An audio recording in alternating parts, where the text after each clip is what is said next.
Hi everyone, welcome back to me and mummy. This is me Shaily एंड आप सबको नए साल की बहुत बहुत शुभकामनाएं and good luck. I hope कि जो भी आपने रेजोल्यूशन लिए हैं, जो भी आपने गोल सोचे हैं इस साल के लिए, वो सब कुछ आपका अचीव हो। तो बढ़ते हैं आज के वीडियो की तरफ। तो वीडियो में आज मैं बात करने वाली हूँ कि साइंस ऑफ कॉन्स्टिपेशन, कि आपके बच्चे को कॉन्स्टिपेशन है वो कैसे आपको पता चल सकता है। कॉन्स्टिपेशन जनरली जो 1 साल से ऊपर का बच्चा होता है उसमें काफी कॉमन होता है, क्योंकि वो एक प्रॉपर सॉलिड डाइट पे आ चुके होते हैं। इसके अलावा जब आप बच्चे की सॉलिड की जर्नी स्टार्ट करते हैं लाइक 6 to 7 मंथ्स, कुछ कुछ बच्चों को तब भी कॉन्स्टिपेशन हो जाता है, जिसके मल्टीपल रीजन हो सकते हैं। और इस वीडियो में हम रीजंस के ऊपर बात नहीं कर रहे हैं, आज हम सिर्फ साइंस के बारे में बात करेंगे। अगर आप जानना चाहते हैं वेरियस रीजन तो कमेंट करके जरूर बताइए। In next video I will explain कि क्या क्या पॉसिबल रीजन होते हैं कॉन्स्टिपेशन के। तो हम फटाफट से वीडियो स्टार्ट करते हैं और जानते हैं कि किस किस तरीके से आप पता लगा सकते हैं या क्या ऐसे विजिबल साइन होते हैं जिनसे आपको ये पता लग सकता है कि आपके बच्चे में कॉन्स्टिपेशन है। सबसे पहला और मोस्ट कॉमन जो साइन होता है वो है कि बच्चा डेली पॉटी नहीं जाता है, या फिर अगर हम पूरे हफ्ते की बात करें तो पूरे हफ्ते में वो लेस देन 3 टाइम्स, 3 बार से भी कम वो पॉटी जाता है on a regular basis. Once in a while की बात अलग होती है कि बच्चे ने आज पॉटी नहीं करी, कल कर ली, once in a while is fine. But अगर रेगुलरली आप देख रहे हैं कि जो बच्चे का जो शेड्यूल है वो रेगुलर नहीं है, बच्चे को पॉटी बहुत कम आती है या बहुत 3-4 दिन के गैप पे वो जाता है, तो this is very common sign कि आपका बच्चा कॉन्स्टिपेटेड है। नेक्स्ट जो साइन है वो ये है कि आपका जो बेबी जो अभी तक पॉटी करता था उसके कंपैरिजन में now when he is constipated तो उसकी जो पॉटी है वो कंपैरेटिवली ड्राई और हार्डर हो गई है। बच्चों को पॉटी करने में बहुत पेन भी होता है जब उनकी पॉटी हार्ड होती है या ड्राई होती है। बच्चे बहुत परेशान हो जाते हैं पॉटी करने में। मैंने ये देखा है व्हेन दर्श was like around 2 months old, तब उसका जो फॉर्मूला था वो सूट नहीं कर रहा था एंड उसकी वजह से उसको इतना ज्यादा प्रॉब्लम हुई थी पॉटी पास करने में। तो ये भी एक बहुत कॉमन सा साइन है कि बच्चे जो पॉटी करते हैं बहुत ड्राई होती है या बहुत हार्ड होती है, बच्चों को उनसे प्रॉब्लम भी होती है पॉटी करते टाइम। थर्ड साइन ये है कि जब बच्चा पॉटी पास करता है तो उसको बहुत ज्यादा डिफिकल्टी होती है। अब बच्चा अगर बड़ा है तो आप उसको देख के पहचान सकते हैं, उसके फेस को एक्सप्रेशन को देख के आपको समझ में आ जाएगा कि बच्चे को पॉटी पास करने में बहुत डिफिकल्टी हो रही है। जो छोटे बच्चे होते हैं वो क्राई करते हैं, बहुत टाइम लगाते हैं पॉटी करने में, तो ये भी एक साइन है कि बच्चे को अगर डिफिकल्टी हो रही है, भले से वो रो रहा है या नहीं रो रहा है, बट उसको अगर डिफिकल्टी हो रही है, इवन पेन हो रहा है।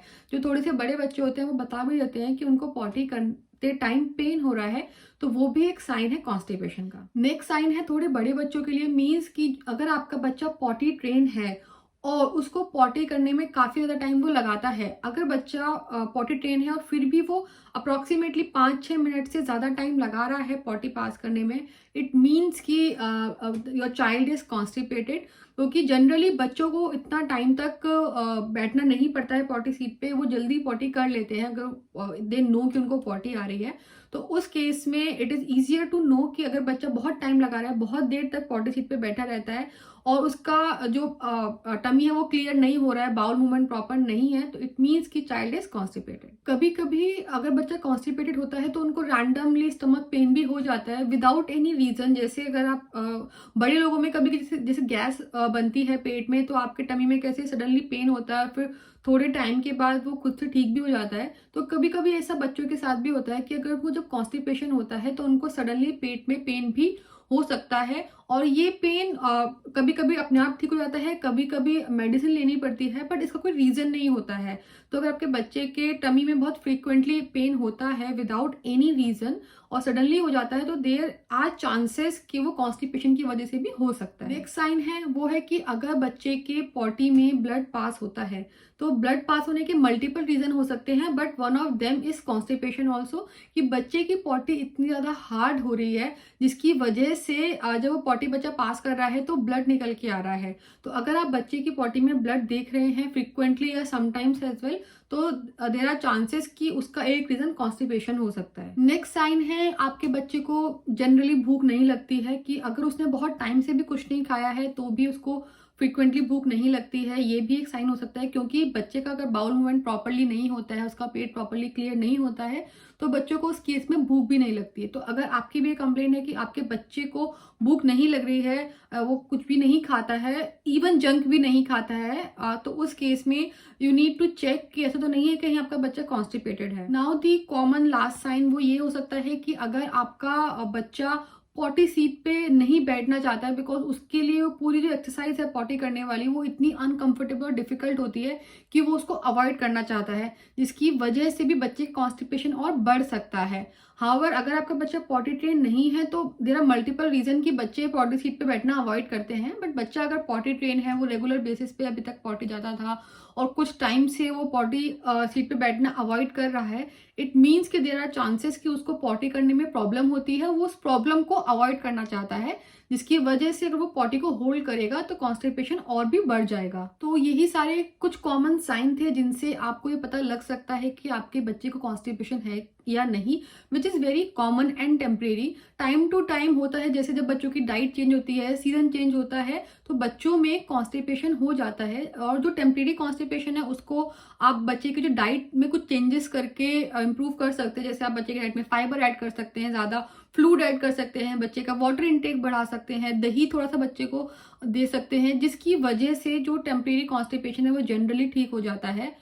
इसके अलावा हमारे चैनल पे एक मैंने कॉन्स्टिपेशन के लिए एक रेसिपी शेयर की थी, होममेड रेसिपी है, बहुत ही अच्छी रेसिपी है, वो मैंने मल्टीपल टाइम यूज की है एंड उसका रिजल्ट आपको विद इन नेक्स्ट डे देखने को मिल जाता है। बिल्कुल नेचुरल है, ड्राई फ्रूट उसमें सिर्फ यूज होते हैं, तो आप उस रेसिपी को भी ट्राई कर सकते हैं अगर आपके बच्चे का कॉन्स्टिपेशन नहीं ठीक हो रहा है। बट अगर बच्चे को constipation regularly more than 2 weeks तक है, तो उस केस में आई वुड सजेस्ट कि आप इमीडिएटली अपने डॉक्टर से कंसल्ट कीजिए, क्योंकि हो सकता है कि बच्चे को कॉन्स्टिपेशन के साथ साथ कोई और प्रॉब्लम भी हो, जैसे कि बच्चे को फीवर आ रहा है या बच्चे की रेगुलर पॉटी में ब्लड पास हो रहा है, बच्चा वीक फील कर रहा है, कुछ भी एडिशनल इश्यूज भी हो सकते हैं अगर बच्चे को कॉन्स्टिपेशन बहुत लंबे टाइम तक रहता है, इवन इन्फेक्शन भी हो सकता है। तो अगर एक लॉन्ग टर्म तक बच्चे को आप देख रहे हैं कि कॉन्स्टिपेशन है, तो उस केस में आपको होम रेमेडीज तो आप ट्राई करते ही रहिए, बट डॉक्टर से जरूर कंसल्ट कीजिए। तो that's it for today's video. I hope कि ये वीडियो आपके लिए हेल्पफुल रहेगा, बिकॉज ये बहुत ही कॉमन प्रॉब्लम है बच्चों में और ये किसी भी एज ग्रुप के बच्चे में हो सकती है, ऐसा कुछ नहीं है। और इसके होने के रीजन मल्टीपल होते हैं। If you want to know, let me know in the comment section. And आज का वीडियो आपको कैसा लगा वो भी जरूर बताइए। इसके अलावा वीडियो को शेयर कीजिए अपने फ्रेंड्स के साथ, फैमिली के साथ, ऐसे सारे पेरेंट्स के साथ जिनके बच्चे हैं, क्योंकि आई एम श्योर ये सबके लिए हेल्पफुल होगा।